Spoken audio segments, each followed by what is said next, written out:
All right, so, yeah. Holy shit. Whoa!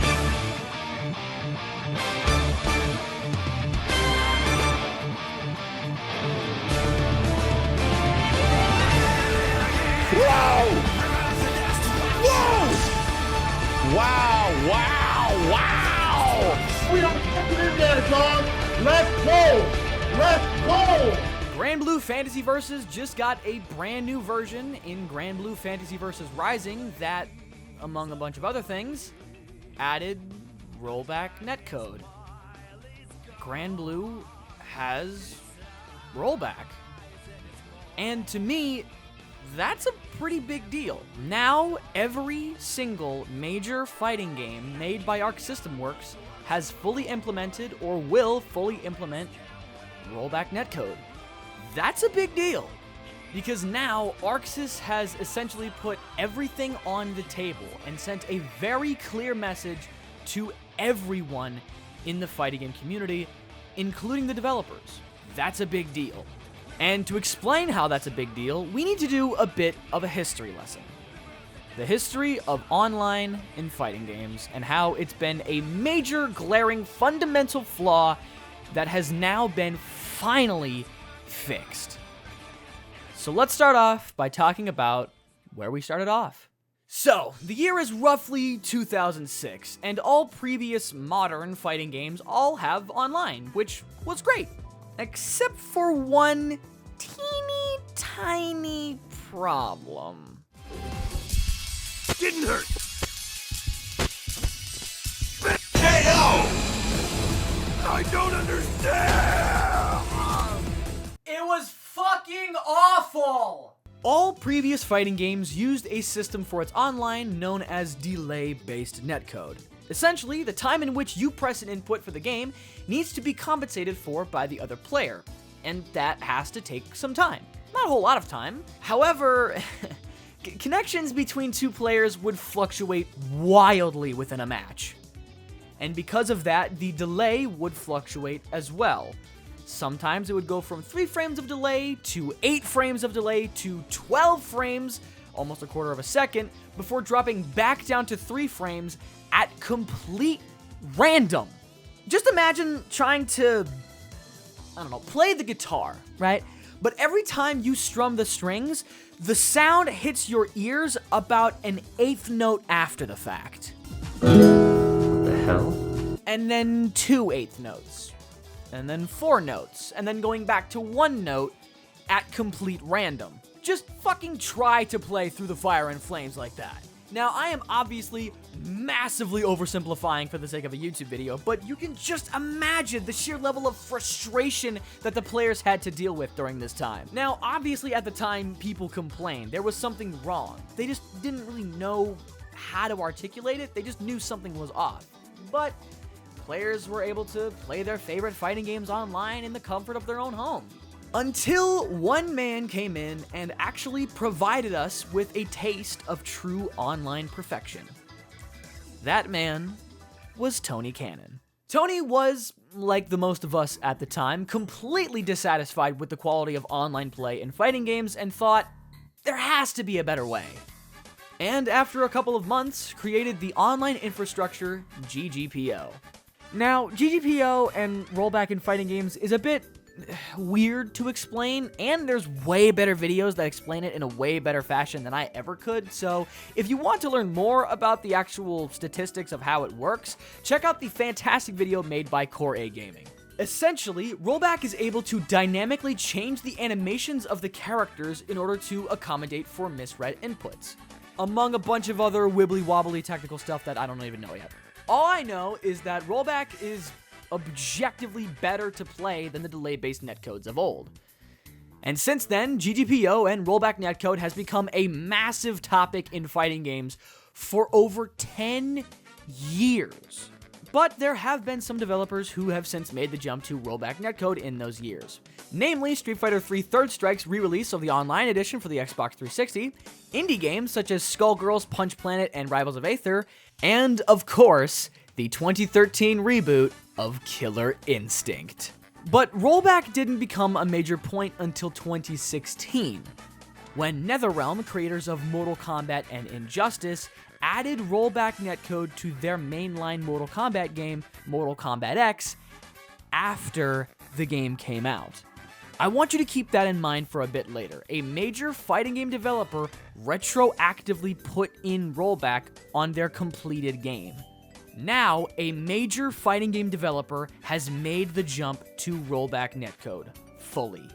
Let the new era begin. But the other developers, namely the developers in Japan, didn't follow suit. Why is that? Well, there's a bunch of reasons, but I think the biggest one was that it just didn't seem like too big of a priority for them. That was until the end of the beginning of the 21st century was an interesting time. It was a time where everyone was forced to stay home amidst a global pandemic. The internet would be completely taken over by these virtual YouTubers, plug, and it would also be the beginning of a brand new generation of consoles. And it's because of those things that fighting games had to have a do or die moment. Okay, maybe not that second thing, but my point still stands. Japanese fighting game developers were in a situation where their old way just won't cut it anymore, and they have to make big changes. And with a new generation of consoles, meaning needing to jump to new engines and innovate, if there would ever be a time to make the jump to rollback, it had to be right now. And this jump finally started when a major Japanese fighting game developer team finally decided to reflect upon themselves.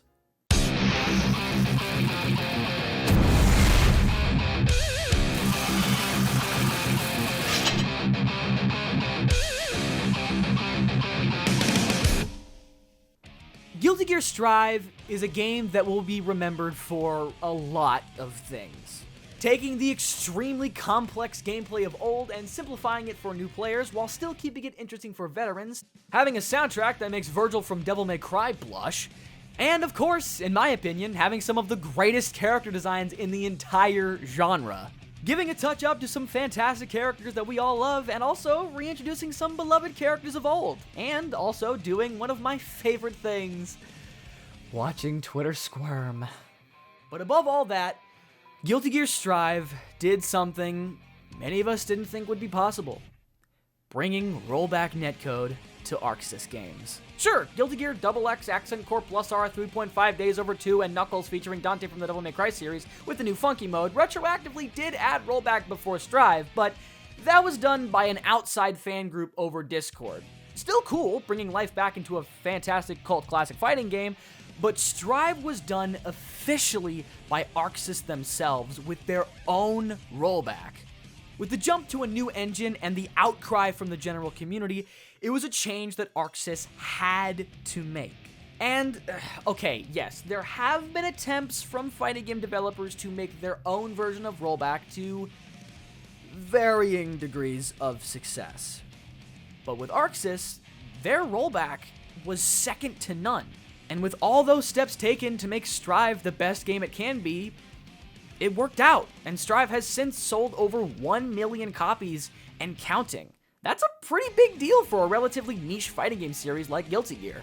Now that ArcSys finally has a netcode that they can call their own that just so happened to be the very best in the business, they decided to do something that everyone thought was impossible.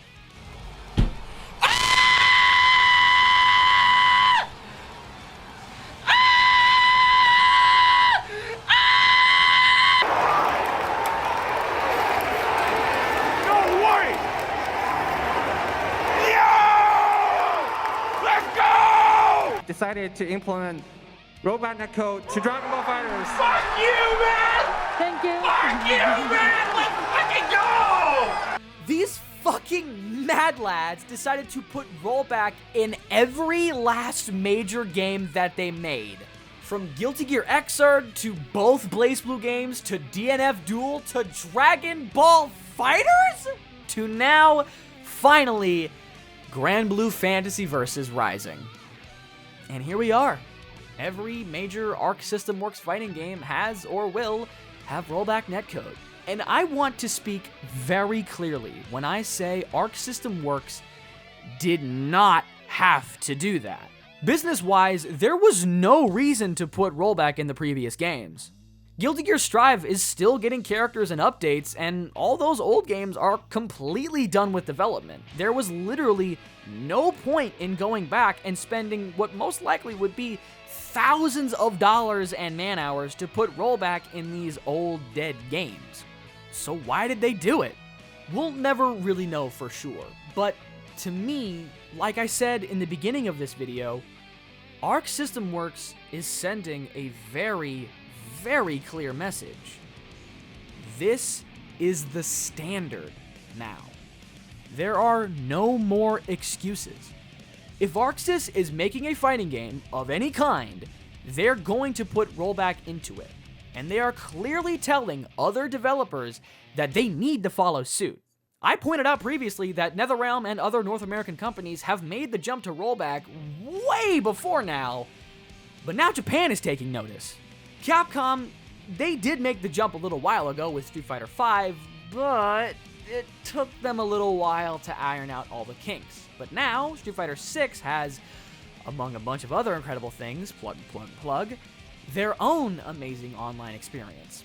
SNK, while honestly still needing to iron out a couple of kinks in their online infrastructure, has rollback in KOF 15 and just retroactively announced that they're going to put rollback into Samurai Showdown. And now, at the time of writing this script, a couple of days ago, the final major fighting game company, Bandai Namco, seems to be taking the final steps to do a similar thing, partnering with Eureka, creators of Fighting EX Layer, to work on, quote, usability improvements for online matches. Now, I might be a little over-positive, as is my gimmick, but to me, that can only mean one thing. We made it. The era of rollback is here. After nearly 2 decades of outcry, after a console generation that people still can't buy today, and after a global pandemic that shut the world down for a year and 3 months, rollback netcode is the global standard for online fighting games. Fucking took them long enough. Guilty Gear, BlazBlue, King of Fighters, Street Fighter, Mortal Kombat, and now, hopefully, Tekken and other Bandai Namco games in the future. All the major fighting game franchises have finally done what we've all wanted them to do. Well, there is one more dream fighting game franchise that has yet to join us. Do I think it'll happen? No. No, probably not.